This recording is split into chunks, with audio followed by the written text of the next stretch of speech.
Oh, Is that tooth still bothering you? yeah, it's really painful. You called a dentist to have it looked at. Not yet. I think I need to get some new clothes first. Okay, so, what? I think I need some new clothes before I can visit the dentist, and probably need to get my hair cut too. But you're in pain. I know, it's really bad. I should probably get to the shops pretty soon. I don't follow the logic. Surely you should deal with the more basic problem first. But I don't have anything nice to wear, and my hair's just a mess. Yeah, okay, but can't you deal with that after you've sorted the pain out? Obviously not. Obviously. I'm clearly missing something here. Well, say I go to the dentist in shabby clothes and I have my hair all a mess and stuff. Yeah? That could be so distracting it puts the dentist off. They'll be too busy thinking, wow, look how shabby this guy dressed to come here. And he didn't even get his hair cut to be focused on my teeth. So they'll end up doing a bad job or not fixing the pain, and it'll be all my fault because I caused such a distraction. Oh, yeah. No, that's not going to happen. Dentists are professionals. They don't care what you're wearing. Certainly not to the point it would distract them from their job. And what about the waiting room? Say what now? Well, say I'm in the waiting room, waiting to see the dentist. Yeah. And there's someone else waiting, and they have this amazing career opportunity that would be just perfect for me. Unlikely, but okay. Well, if I'm looking all shabby in my dowdy clothes and my unkempt hair, they're going to look at me and think, this isn't the guy I want for this amazing once in a lifetime opportunity, and I'll miss out on the chance of a lifetime. Oh my god. Oh man, this is really painful now. I'm not sure how much more of this I can take. Sorry, I need to get to the shops quickly. Honey, do you have the number for the hair salon? Aw, is your tooth still sore? Do you ever get that feeling some people are making up excuses to prioritise one thing because they're nervous or self-conscious about the thing they should be doing next? This series might be called Bad Fitness Questions, but they're not all ridiculous, though we will get to one that definitely is in a bit.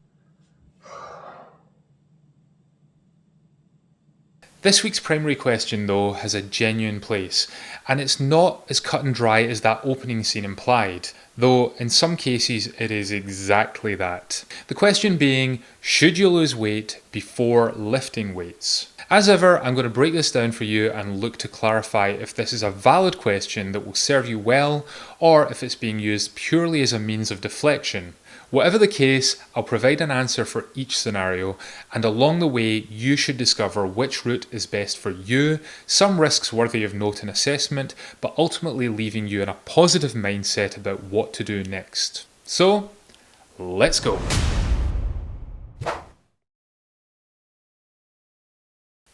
Anyone who's worked with me over the years will likely expect a definitive response here, and if you were to review my coaching framework, you would have no reason to think anything different. Strength is so foundational to physiological progress, there should be no way I'd advise any route that deflects or aims to circumnavigate it. However, on every occasion I've had that discussion, I've also been privy to the person's medical history and personal circumstances, so the discussion was happening based on individual merits. As with most of the questions I review in these videos, there's no generic answer, and there are circumstances where the answer is yes, you should focus on weight loss first. Or the answer may be neither of these approaches would be ideal and a third option would be preferable. That said, I'd suggest in many cases the answer would be a firm no. Here's why. As I've mentioned already, strength is a foundational element in physiological progress. And when I say strength, I'm talking about your basic potential, not working your way up to a strong man or woman competition or champion powerlifting levels. You'll have heard the phrase, if you don't use it, you lose it. And very few of us use it on a regular basis. We're so prone to sitting at desks in front of a computer, sitting in meetings, sitting in cars or in public transport, sitting in front of the TV, sitting to eat, sitting for a haircut, a makeover, a manicure, sitting and chatting, or sitting in a chair or in the bath with a good book to relax and recover from all that stressful sitting. So as a species, the challenges we put our body through are often minimal. Yes, there are exceptions. Labour-intensive jobs do still exist, but I doubt someone who's moving heavy boxes, laying bricks, or working with steel would be asking this question. So chances are you've been losing it for a while, and getting your body back to a basic level of strength is only going to help you in your pursuit of all other physiological development. The problem is many people only associate resistance training with bulky muscular physiques, but every joint in your body that moves does so due to the contraction of muscle fibers. In other words, it's your muscles and their connective tissues that hold your body together. Strong muscles allow for stability in your joints, reducing your chances of injury, chronic pain, or lack of mobility. Stronger muscles impart a greater force in your skeletal system, causing a requirement for stronger bones. And your body will look to stay ahead of any development here by improving your bone density through regeneration, which again creates greater protection from injury but also reduces the chances or impact of osteoporosis. By focusing exclusively on weight loss, these positives are not only negated, but you create an environment for the opposite to happen. Weight loss will commonly lead to cannibalization of muscle tissue, leading to weaker joints, weaker bones, and a more injury-prone body. And by adding strength first, you're still exerting energy. Increasing bone and muscle density also creates an increase in your baseline caloric output. In other words, you burn more calories whilst at rest as your body uses consumed energy to maintain or continue to build on these denser structures. And with a stronger framework, your body is capable of more. When you exercise, you can do so with greater intensity and power, leading to increased output. In your day-to-day life, you can be more active with less chance of fatigue. And with a lower chance of injury, as already mentioned, you are less likely to be derailed on your journey, meaning a solid baseline of strength will enhance your ability to burn fat. Now what you could do right now to feel strong and impactful is hit that like button. It'll help this message reach someone who needs to hear it. Go on, give it a try. Seems cut and dry, right? Well, hold on there, Sparky. Very little in the realm of health and fitness is so black and white, and this is no exception. Lifting weights comes with some side effects of note. And whilst for most these are positive effects or lead to positive outcomes, that's not always the case. First up, lifting weights is a stressor. Makes sense when you think about it. Your body is being challenged to move a weight that's at the limit of its capabilities. You could lift lighter weights that don't present a challenge, but what's the point of that? And so it results in elevated stress markers. How this works is like the strengthening or muscle building process. In that instance, you tear your muscles during the workout. Then, through recovery, your body attempts to rebuild stronger to be able to cope better with that situation should it ever happen again. I'm going to be covering the stress issue in a video very soon, but briefly, increased stress levels within the workout mean that when recovering, your body resets at a lower level with a greater scope for dealing with more. However, if you're already at a level of stress that's close to breaking point, then adding to that stress through any kind of challenging exercise, but particularly strength training or interval style training, could be dangerous. In such an instance, relaxation techniques such as mindfulness, meditation, a walk, or listening to some good music would be a safer approach. Intrinsically linked to this is blood pressure. High blood pressure could be down to external stressors, but if you're out of shape or overweight, that could be stress enough. So you may not feel overwhelmed by anything, but the same process applies.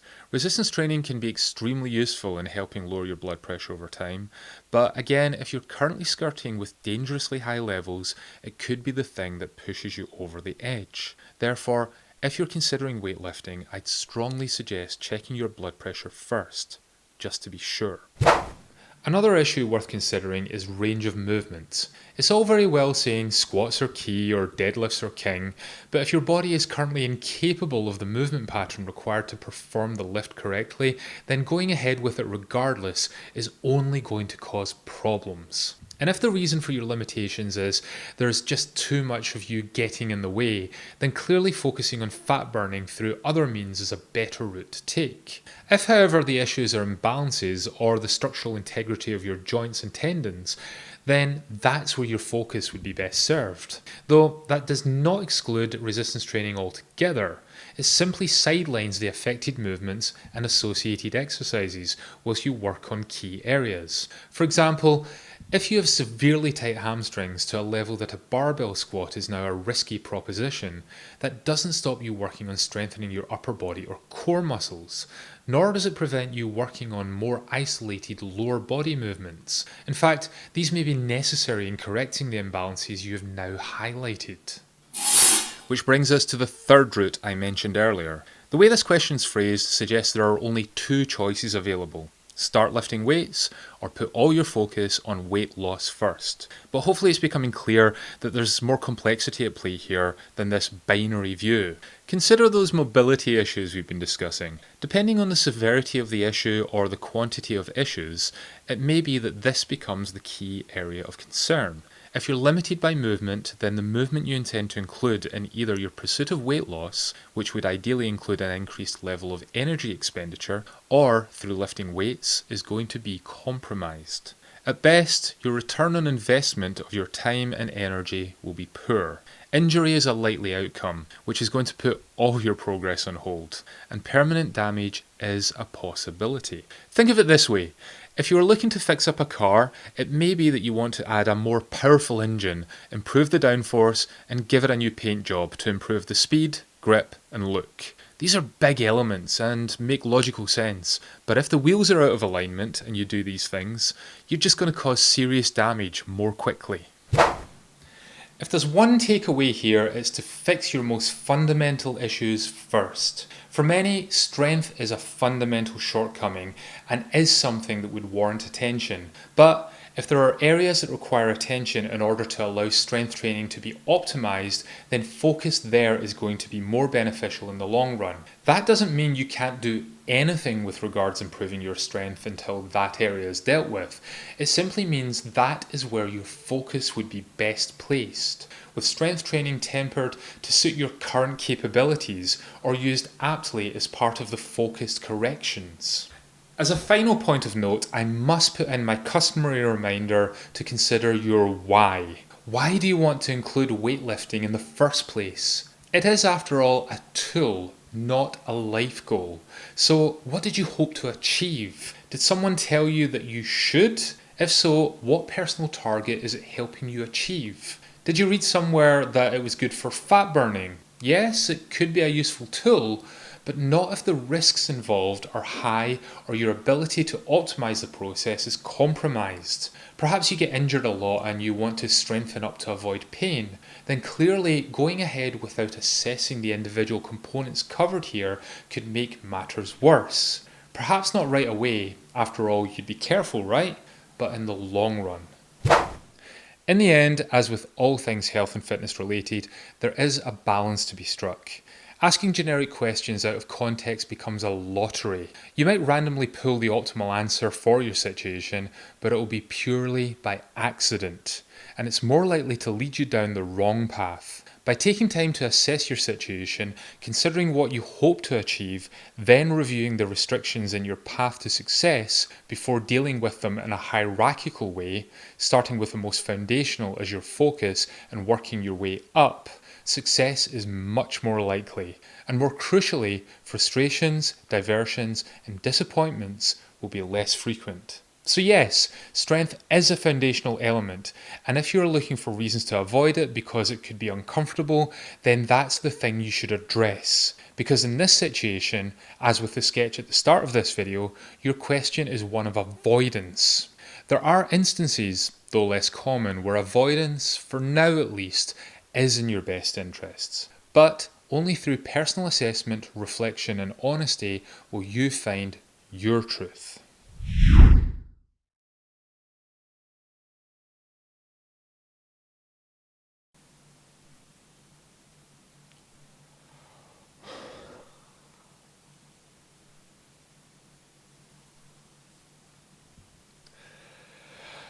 A ridiculous question, right?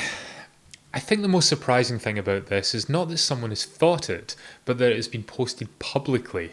Over my years in gym floors, I've seen this mindset in action way too often. Whether it's to impress women or just to get attention, the number of people lifting way beyond their capacity with bad form, poor range of motion, and putting themselves in danger is frankly scary. Now, there is one thing I want to make clear. Working with an overloaded bar through a shorter range of motion is not necessarily an automatic candidate for inclusion in this category. Partial reps to activate or stimulate your nervous system, or partial reps focusing on sticking points, are perfectly valid training approaches, and you can't judge someone's intent from a distance. But when you see lifts that are warping someone's movement pattern into dangerous positions, or you can tell they think they're lifting properly, often via the whooping and hollering with their training buddy, or the all too common slam and roar at the end of the lift. I'm not talking about dropping a heavy weight at the point of failure here, but imparting extra force to ensure the biggest noise, encouraging everyone to turn around and look at them. Whilst I have seen people show genuine admiration for someone pushing to new heights or a fantastically executed lift or movement, I have never, in around 20 years of training in gyms, seen anyone say anything positive about these people. It's a bit like the stereotypical wolf whistling or cat calling, typically coming from men in the streets or public places. I'm not sure what the outcome is they're hoping for. Do they think they're flattering the person their leering is aimed at? But I'm willing to bet there is not one instance ever that has resulted in the subject of the calls being so overwhelmed with flattery that it has led to them approaching the instigator and igniting a relationship.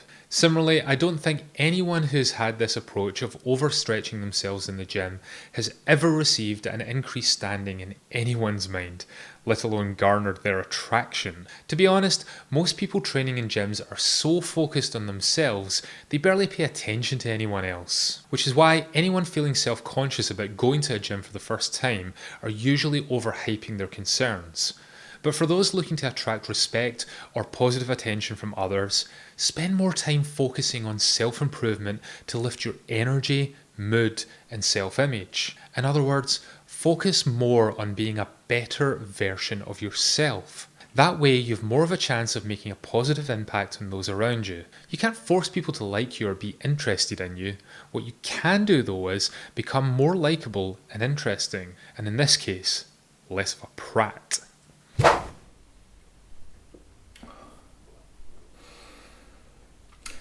And speaking of making a positive impact, remember, for every additional subscriber on this channel, I'll donate a litre of clean drinking water. So if you haven't already, now you have more reason to click the subscribe button. It may seem with these videos I'm belittling those who are seeking advice or avenues to improvement. That couldn't be further from the truth. When you're in the trenches, it's often hard to see the big picture, and these questions always feel logical in the moment. But by having an outside perspective, it's easier to find that path to success. Imagine yourself in the centre of a maze trying to find a route out. How much easier would it be if there was someone in a helicopter that could see the whole picture, not just what's in front of you? The goal here is to help you see that picture more clearly. And now you're clearer on whether you should be focusing on fat loss before weight training, you might start to consider fat loss supplements and wondering which are best. If so, you should watch this video next. Alternatively, if my mention of blood pressure or stress in relation to training is something that piqued your interest, then stay tuned as I'll be covering that subject of working out when stressed in a video very soon.